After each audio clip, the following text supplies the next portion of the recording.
Hi, my name's Phil. I like talking about politics, and in this video I'd like to discuss Sunak's latest ill-advised move on the Rwanda plan. He's said that he's tired of waiting and he's essentially going to force Parliament to get it sorted on Monday, whatever that means.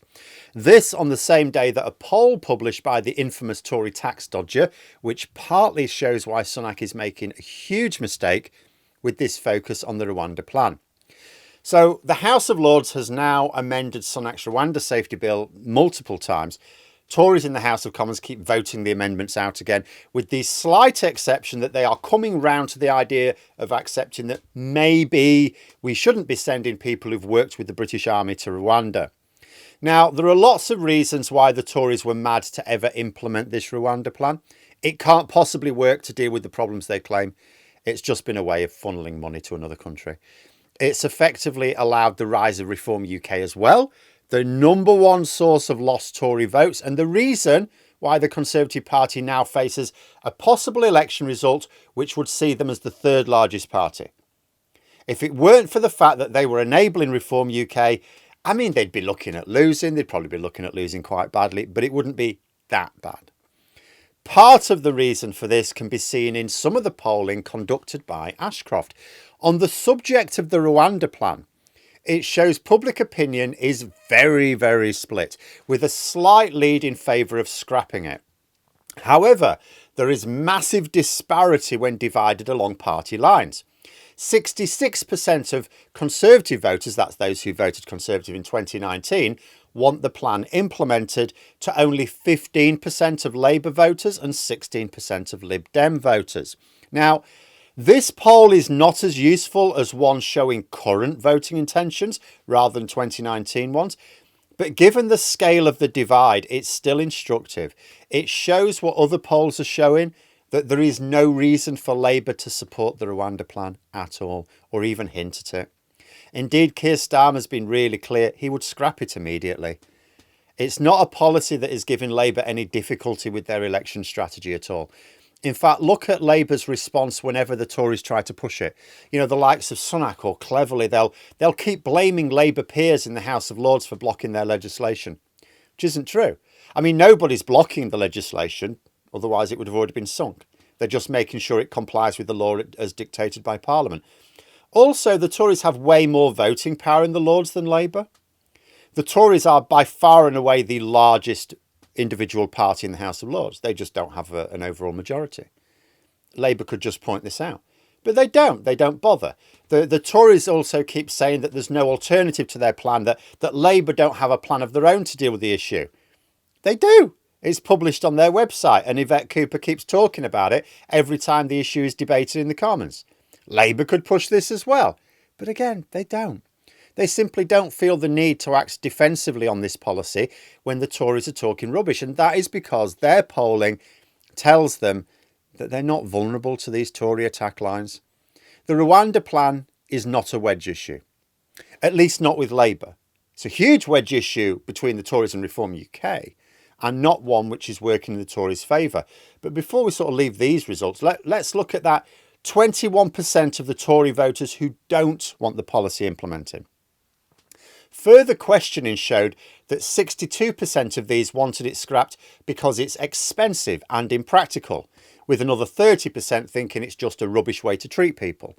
Now, consider who these 21% of 2019 Tory voters are that want the Rwanda plan scrapping. They're very likely to be the sort of people who voted Conservative at the last election, but who are now saying they're going to vote Labour or Lib Dem. In fact, YouGov's latest polling shows 18% of 2019 Tory voters intend to vote either Labour or Lib Dem. So it's entirely possible that all of the now Labour or Lib Dem voters are in that 21% of all former Conservative voters who want the project scrapped. Certainly it's the case that neither Labour nor the Lib Dems feel that this is a tricky policy for them, because you can tell when it is.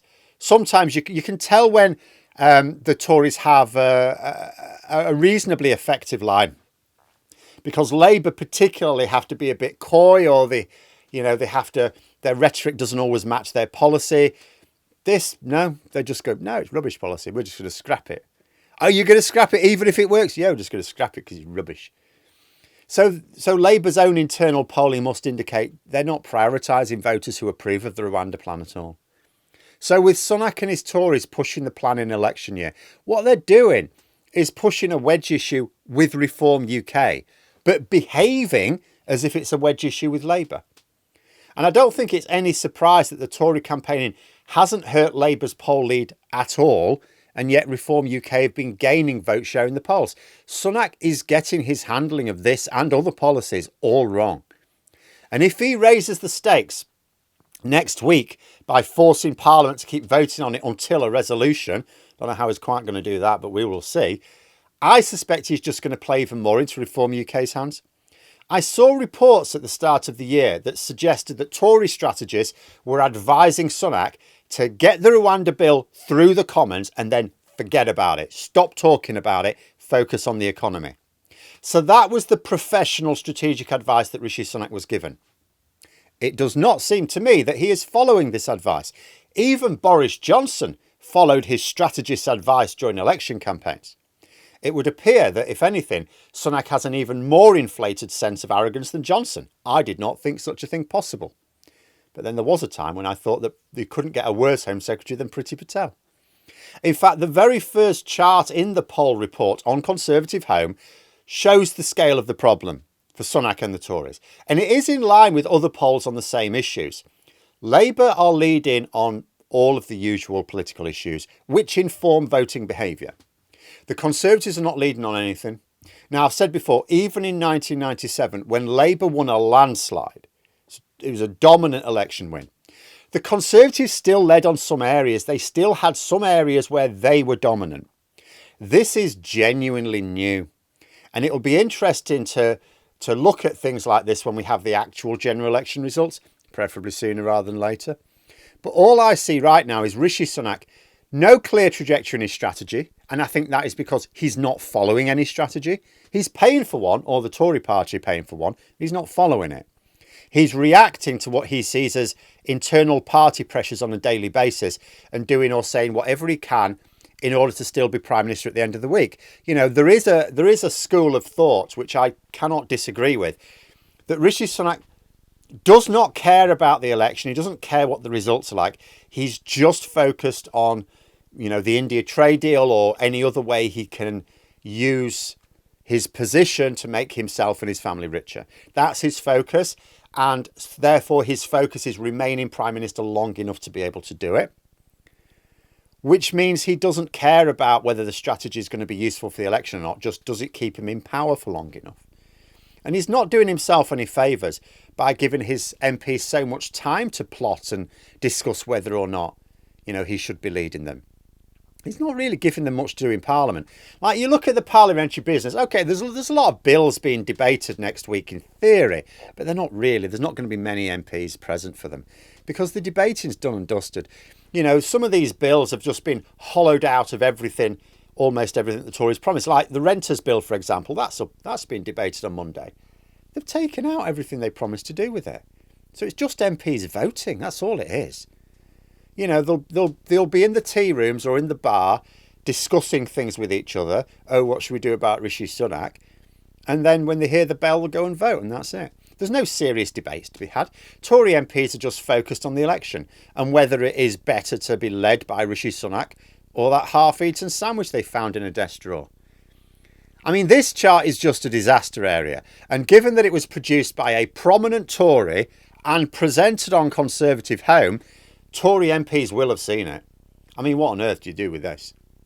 You know, you look at Labour, they've got this large lead on immigration asylum. You think to yourself as a Tory MP, hang on a minute, our party's the one that's always talking about this. Our party's the one, you know, constantly pushing our plan for it. And yet it's the opposition who don't even want to talk about it, who have the public's confidence on the matter, or at least more confidence. You know, that Rishi Sunak has been a leader for a year and a half now. He was able to choose which policies to focus on. And he announced them beginning of 2023, his 5 priorities. He called them the people's priorities. Of course, you do that. But they were his priorities. He got to choose them. And his party don't have a lead on any of them. Complete disaster area. And yet they're still going ahead. I remember last year, after the worse than expected local election results. They were already expecting bad results and they got much more catastrophic results. And Sunak said it was a message from the public that he should carry on doing what he's doing. It was a stupid thing to say then. Utterly insane to be carrying on doing the same things in the same way a year later after all those by-election losses and heading for more local election misery. And yet that's what they're doing. They deserve to lose. On so many levels they deserve. They deserve to be absolutely pounded in the election. And there are lots of reasons why.